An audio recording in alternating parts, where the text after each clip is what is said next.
नमस्कार। सी से defence academy में एक बार फिर आपका स्वागत है। हमारी राष्ट्रपति की सीरीज चल रही थी और राष्ट्रपति पावर पढ़ रहे थे हम लोग। राष्ट्रपति पावर में ले रहे थे हम लोग कौन सा, विधायी शक्ति, लेजिस्लेटिव पावर्स। लेजिस्लेटिव पावर में कुछ टॉपिक्स पे बात कर ली थी हमने कि राष्ट्रपति संसद का अभिन्न अंग है और व्यवस्थापिका संबंधी जो कानून निर्माण संबंधी या जो नियुक्तियां व्यवस्थापिका में या संसद में जो राष्ट्रपति करता है उसे हम लोग व्यवस्थापिका या विधायी शक्ति के नाम से जानते हैं। तो उसमें आपने देखा सत्र बुलाता है, सत्र अवसान करता है और लोकसभा को समय से पहले वो भंग कर सकता है। इतना आपने पढ़ लिया था। इसके अलावा आपने एक इंपॉर्टेंट बात पढ़ी थी, आर्टिकल 80 का सेक्शन 3 में राज्यसभा में 12 सदस्य राष्ट्रपति जो विशेष उपलब्धि वाले लोग होते हैं, कला, साहित्य, विज्ञान, समाज सेवा, इसका क्रम हमने देखा था, साहित्य, विज्ञान, कला और समाज सेवा में विशेष उपलब्धि वाले लोगों को डायरेक्ट मनोनयन करके सांसद बनाता राज्यसभा में। और 2 सदस्य हमने आर्टिकल 331 में हमने ये पढ़ा था कि 2 एंग्लो इंडियन था जिनका प्रावधान अब हटा दिया गया एक बार। अब बात करते हैं आगे हम लोग देखें तो बात करेंगे, आप जानते हैं कि कोई भी विधेयक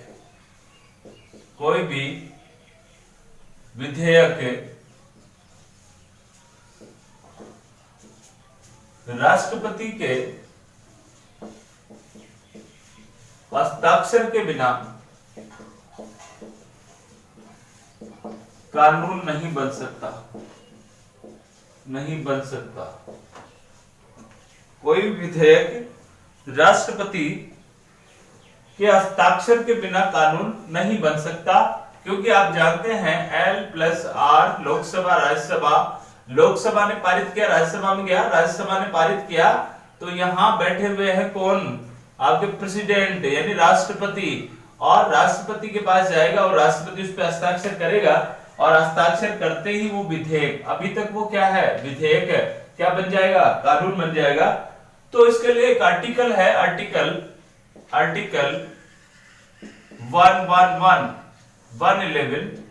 111 ये कहता है कि जब विधेयक राष्ट्रपति के पास जाता है तो राष्ट्रपति के पास में 3 परिस्थितियां होती हैं। राष्ट्रपति 3 तरह से काम करता है, 3 परिस्थितियां होती हैं राष्ट्रपति के सामने। सबसे पहली बात तो राष्ट्रपति क्या करता है, पहली परिस्थिति में तो आप लोग देखें कि जैसे ही विधेयक आया तो विधेयक पर क्या कर देगा, हस्ताक्षर, और जैसे ही हस्ताक्षर किया तो क्या बन गया, कानून बन जाएगा।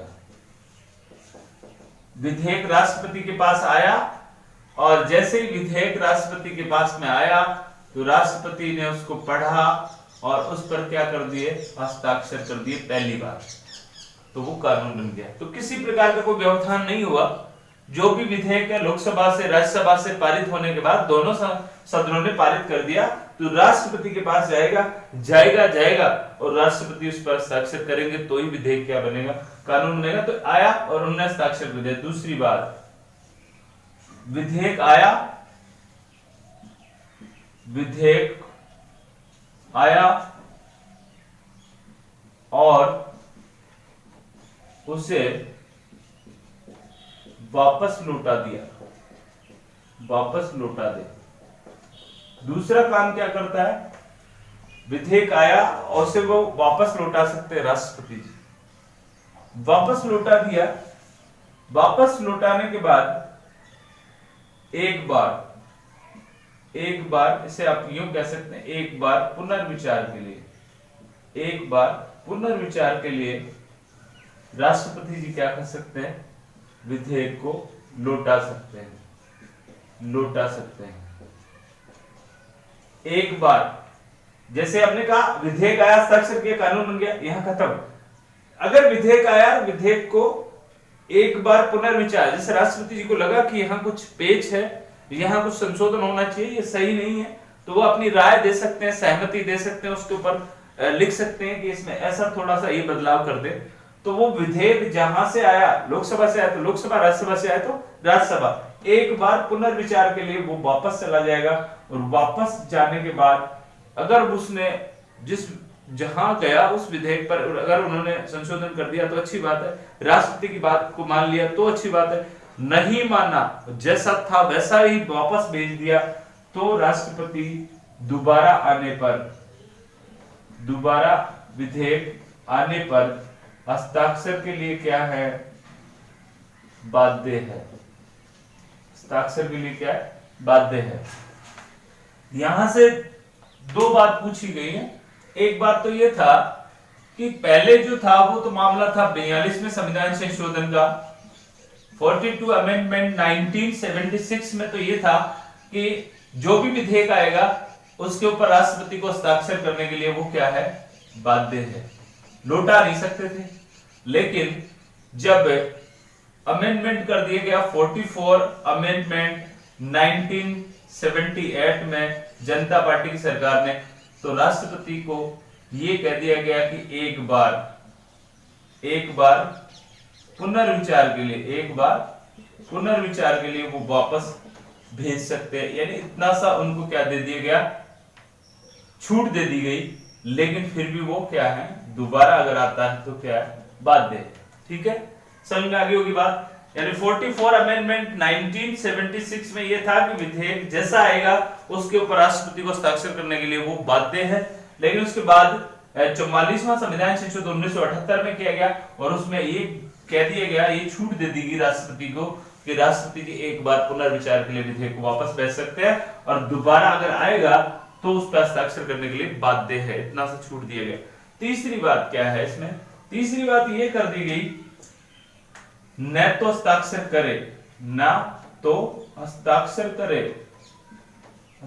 करे, ना ही वापस लौटाए। एक बात ये बनती है, और अपने पास ही रख ले।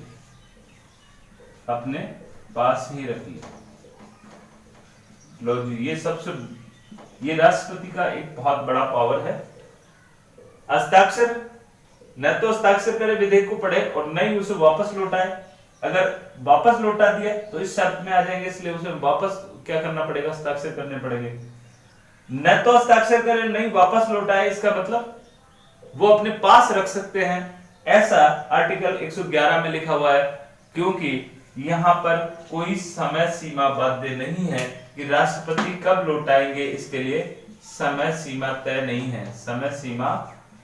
नहीं है। और इसका फायदा राष्ट्रपति जी ने कई बार उठा लिया है। और इसका एक उदाहरण है कि एक विधेयक था 1986 में, डाक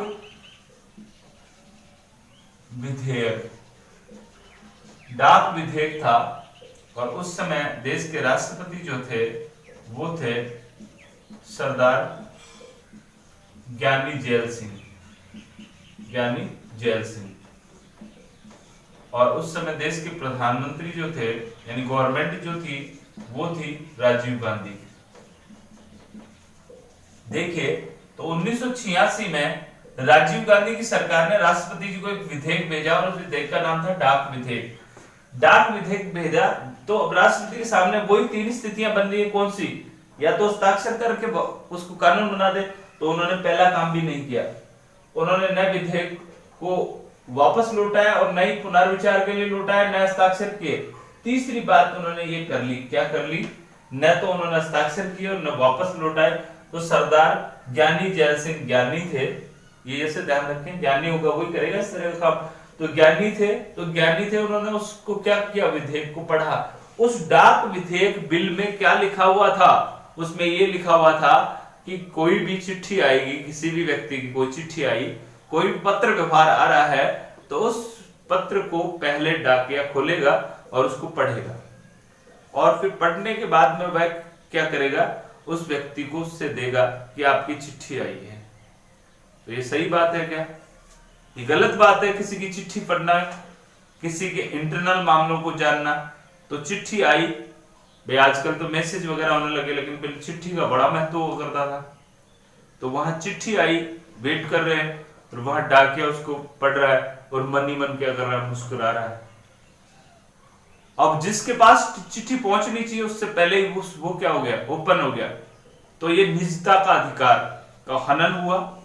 तो राष्ट्रपति जी ने इस बात को माना कि गलत बात है। हालांकि ये जो विधेयक था वो इस तरह से था, ये देश की सुरक्षा से जुड़ा हुआ मामला हो सकता है, इस तरह का कोई विधेयक था, लेकिन राष्ट्रपति जी ने इसको यूं कहा ये गलत है और उस विधेयक को उन्होंने अपने पास ही रख लिया और ज्ञानी जी ने क्या किया, अपनी जेब में रख लिया और ये कहलाता है जेबी वीटो।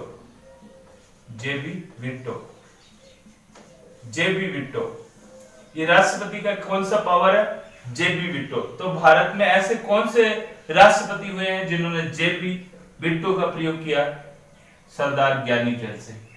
कौन से विधेयक पर, डाक विधेयक पर, यहां से प्रश्न पूछा जा सकता है। पहले मात्र एक राष्ट्रपति है जिन्होंने जेबी वीटो का प्रयोग किया और उस विधेयक को आज तक वापस नहीं लौटाया, उनकी जेब में ही पड़ा है। तो इस तरह से राष्ट्रपति आर्टिकल 111 में उनको ये प्रावधान है, 3 तरह की स्थितियां बन सकती हैं, हस्ताक्षर करे या पुनर्विचार के लिए लौटा सकता है या अपने पास रख सकता है, यानी ये कह सकते हो इस तरह से वह विधेयक को रोक सकता है, यानी लंबे समय तक अपने पास रख सकता है और वो उसके बाद में वो क्या हो जाएगा, स्वतः निरस्त हो जाएगा। तो ये आर्टिकल आपका 111 हो गया। और इस आर्टिकल 111 में क्या प्रावधान है कि बिना हस्ताक्षर के राष्ट्रपति की कोई विधेयक कानून नहीं बनेगा। आगे चलते हैं हम लोग, हम बात करते हैं अमेंडमेंट की, जिसमें ऑर्डिनेंस की बात करेंगे। और ये ऑर्डिनेंस क्या है, देखिए आर्टिकल 123 में किसकी बात करी गई है, ऑर्डिनेंस की बात करी गई है। ऑर्डिनेंस क्या होता है, अध्यादेश। आपने नाम सुना होगा अध्यादेश। अध्यादेश क्या होता है, अध्यादेश बड़ा शाही बड़ी जबरदस्त है। अध्यादेश, अध्यादेश क्या होता है, अध्यादेश, अध्यादेश, अध्यादेश को ऑर्डिनेंस कहते हैं, अंग्रेजी में ऑर्डिनेंस। अध्यादेश क्या है, देखिए इसके लिए एक आर्टिकल तो कौन सा है, आर्टिकल आर्टिकल 1 2 3 ध्यान रखना, 1 2 3 123। आर्टिकल 123 में अध्यादेश का जिक्र किया गया है और 123 क्या कहता है कि राष्ट्रपति, पहली बात देखिए, जब संसद का सत्र नहीं चल रहा हो और देश को कानून की आवश्यकता पड़ गई हो, ऐसी स्थिति में अध्यादेश के द्वारा कानून बनाया जा सकता है। तो बात है यहाँ कि संसद का सत्र नहीं चल रहा, क्योंकि कानून कौन बनाएगा, संसद बनाएगा। तो संसद कानून बनाएगा, लेकिन संसद का सत्र तो अभी चल ही नहीं रहा है। जैसे अभी कोरोना के काल में आप लोग देखिए, कोविड-19 के तहत अभी संसद नहीं चल रहा है और ऐसी परिस्थितियां आ गई कि अब हमें एक ऐसे कानून की आवश्यकता है जो बनना ही चाहिए। और ऐसी स्थिति में हम ऑर्डिनेंस के जरिए, अध्यादेश के जरिए, आर्टिकल 123 में ये प्रावधान किया गया है कि जब देश को आवश्यकता हो तो अध्यादेश के जरिए एक कानून बनाया जा सकता है और वो भी एक कानून की तरह ही प्रभावी होता है। अध्यादेश भी, उसका प्रभाव भी क्या होता है, प्रभाव भी एक कानून की तरह ही होता है, कानून की तरह ही होता है। और अब देखिए ये अध्यादेश कितने दिनों तक रहता है, तो अधिकतम आप क्या कर सकते हैं, 6 सप्ताह या 42 दिन भी कह सकते हैं। समय सीमा यानी इसका प्रभाव कब तक रहता है, 6 सप्ताह तक। कब, जब संसद का सत्र शुरू हो गया, संसद का सत्र शुरू हो गया तो उसके 6 सप्ताह के भीतर उसे उस संसद के सदन में रखना होगा और उसे पारित करवाना होगा। अगर वो संसद ने उसको पारित कर दिया तो वो कानून आगे के लिए फॉलो करेगा, आगे के लिए कानून बन जाएगा। अगर संसद ने उसको रिजेक्ट कर दिया तो वो वहीं समाप्त हो जाएगा। अगर मान लीजिए बात आती है अधिकतम, अधिकतम अधिकतम कितने समय तक अध्यादेश से बना कानून प्रभावी रहता है, तो 6 माह तक। 6 माह का मतलब ये हो गया, जैसे मान लीजिए आज आप लोग देखिए 10 सितंबर है, 10 सितंबर को आपने कानून बनाया अध्यादेश के जरिए। अब आपका अक्टूबर में, नवंबर, दिसंबर, जनवरी, फरवरी में आपका सत्र शुरू होता है 10 फरवरी को। अब आप ये कह रहे हो 6 सप्ताह तक ही मान्य है, 6 सप्ताह तक ही मान्य है, लेकिन संसद तो चली नहीं ना, इसलिए वो कानून 6 माह तक संसद चलेगी। तो चलेगी का मतलब यह है प्रथम संसद के प्रथम सत्र में वो क्या रखा जाना चाहिए 6 सप्ताह के भीतर, नहीं तो वो सप्ताह समाप्त हो जाएगा। और अगर संसद का सत्र ही नहीं चल रहा है तो वो 6 माह, जैसे मैंने अभी आपको अवधि बताई, 6 माह तक वो क्या रह सकता है, प्रभावी, अधिकतम 6 माह तक प्रभावी रह सकता है अध्यादेश। अध्यादेश राष्ट्रपति की सविवेकीय शक्ति नहीं है, सविवेकीय शक्ति नहीं है, वह मंत्रिपरिषद की सलाह से क्या करता है, अध्यादेश लाता है, मंत्रिपरिषद की सलाह से अध्यादेश लाता है। ठीक है, ये भी आपको ध्यान रखना है। और एक इंपॉर्टेंट बात और रह रही है इसमें कि अगर अभी आपने देखा कि राष्ट्रपति क्या करे, न तो हस्ताक्षर करे और न वापस लौटाए, अपने पास रख ले, तो जेबी बिट हो गया। लेकिन कई बार स्थितियां ये बनती हैं कि लोकसभा ने पारित कर दिया, राज्यसभा अगर उसको पारित नहीं करे, उसको पारित नहीं करे, तो ऐसी स्थिति में क्या होगा, ऐसी स्थिति में देखिए आप, ऐसी स्थिति में हम देख सकते हैं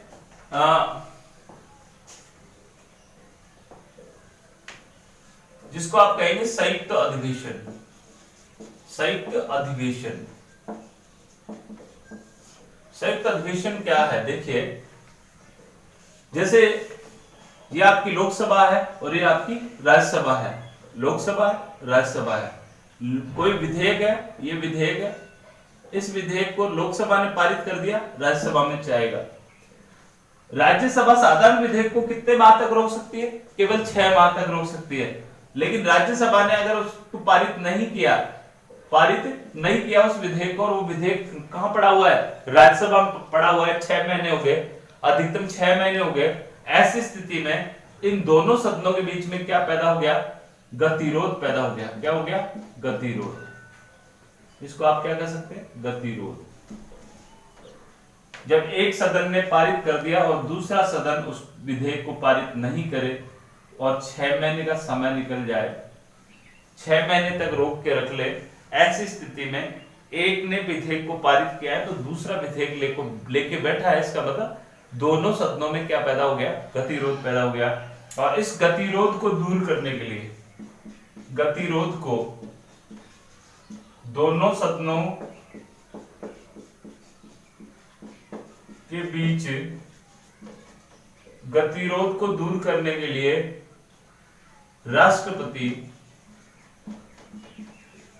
आर्टिकल आपका कौन सा हुआ, आर्टिकल 108, आर्टिकल 108 में इनकी क्या बुलाएंगे, संयुक्त बैठक बुलाएंगे, संयुक्त अधिवेशन बुलाएंगे, ज्वाइंट सेशन बुलाएंगे, संयुक्त बैठक बुलाएंगे। तो राष्ट्रपति आर्टिकल 108 के तहत जब दोनों सदनों में गतिरोध पैदा हो जाए तो वह क्या कर सकते हैं, संयुक्त बैठक बुलाते हैं आर्टिकल 108 के तहत, और उसमें गतिरोध दूर करने की बात की जा सकती है। यहाँ एक देखने की बात यह है, बैठक बुलाता कौन है, राष्ट्रपति, लेकिन अध्यक्षता करेगा कौन, अध्यक्षता करेगा, संयुक्त बैठक की अध्यक्षता करेगा कौन, अध्यक्षता करेगा लोकसभा स्पीकर। ये ध्यान रखना, लोकसभा स्पीकर।